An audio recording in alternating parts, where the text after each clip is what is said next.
Assalamualaikum warahmatullahi wabarakatuh.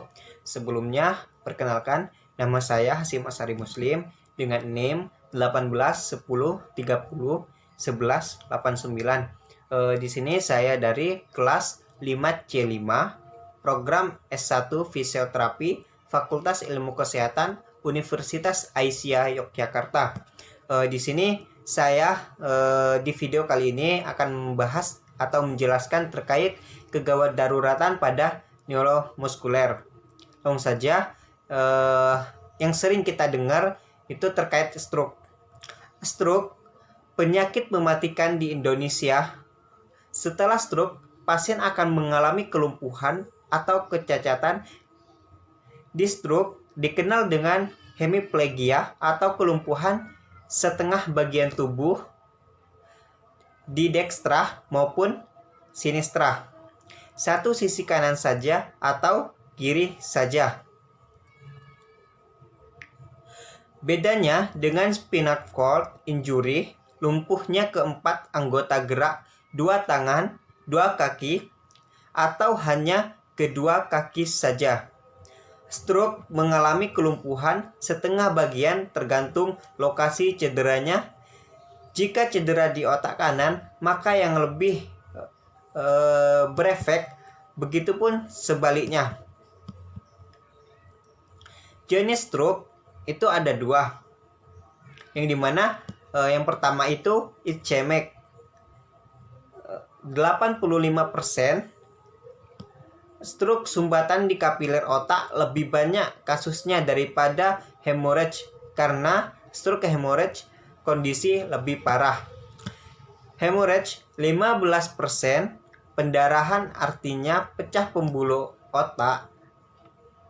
Ketika pembuluh otak pecah, areanya luas, pasien akan lebih parah kecacatannya, dan ketika serangan bisa langsung meninggal.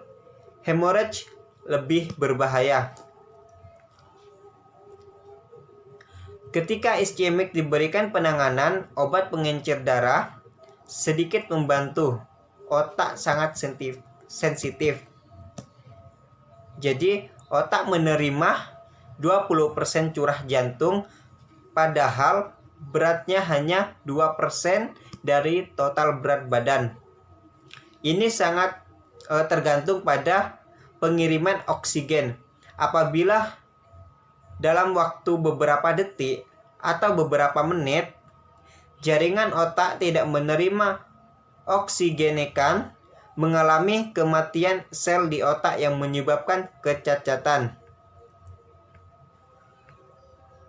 Ketika orang terkena stroke, beberapa saraf yang hilang. Di antaranya terjadi serangan stroke saraf yang akan mati di otak 1,2 miliar per menit.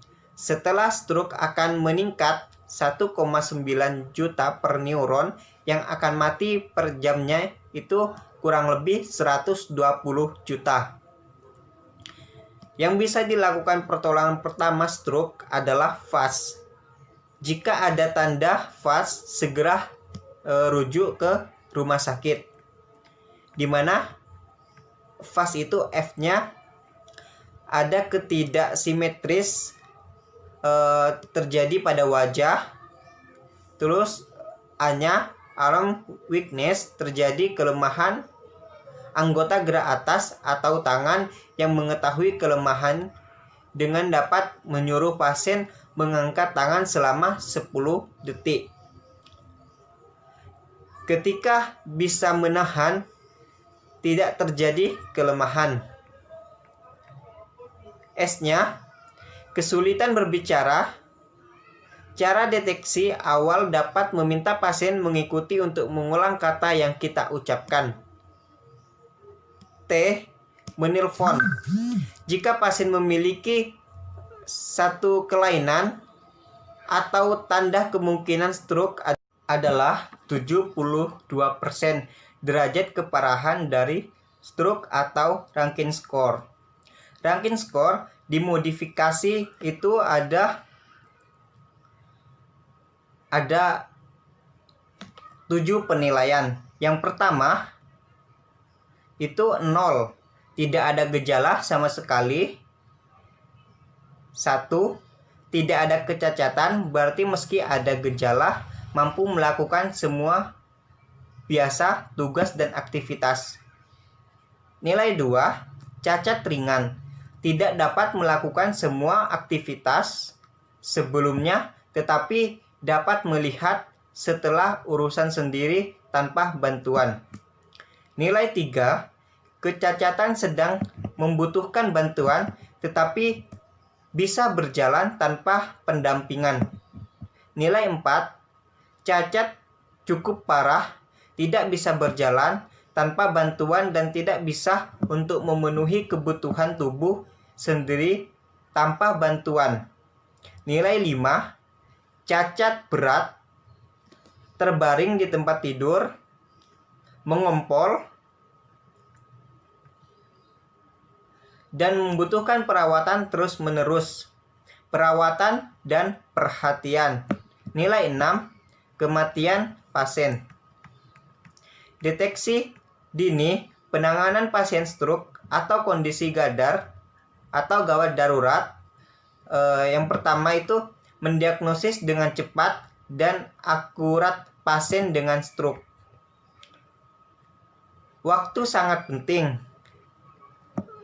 Jadi waktu sangat penting. Jadi waktu di sini juga berpengaruh. Karena apa? Karena pertolongan, jangan sampai pertolongan itu menunda. Karena apa? Karena bisa menimbulkan keparahan pada pasien. Terus keputusan yang benar mengarah pada hasil pasien yang lebih baik. Fisioterapi pada kondisi gawat darurat penilaian stroke. Apakah ada tanda dengan kemudian rujuk ke rumah sakit. Ketika di rumah sakit, lakukan penanganan lebih lanjut oleh tim kesehatan. Fisioterapi melakukan tindakan sesuai tanggung jawab fisioterapi. Contohnya melakukan ketika pasien memerlukan. Spinal cord injury, suatu cedera yang di medula spinalis. Medula spinalis ada di vertebra. Ketika terjadi fraktur di vertebra atau servikal, akan ada kasus yang disebut SCI. Terjadinya pada kondisi kecelakaan. Kerusakan sumsum tulang belakang mengakibatkan perubahan fungsi motorik, sensorik, atau otonom normal. Perubahan ini bersifat sementara ataupun permanen. Mekanisme SCI, yang pertama trauma langsung, yang kedua kompresi oleh fragmen tulang atau hematoma atau bahan cakram. Yang ketiga itu iskemia dari kerusakan atau benturan tulang belakang statik. Itu ada database cedera tulang belakang.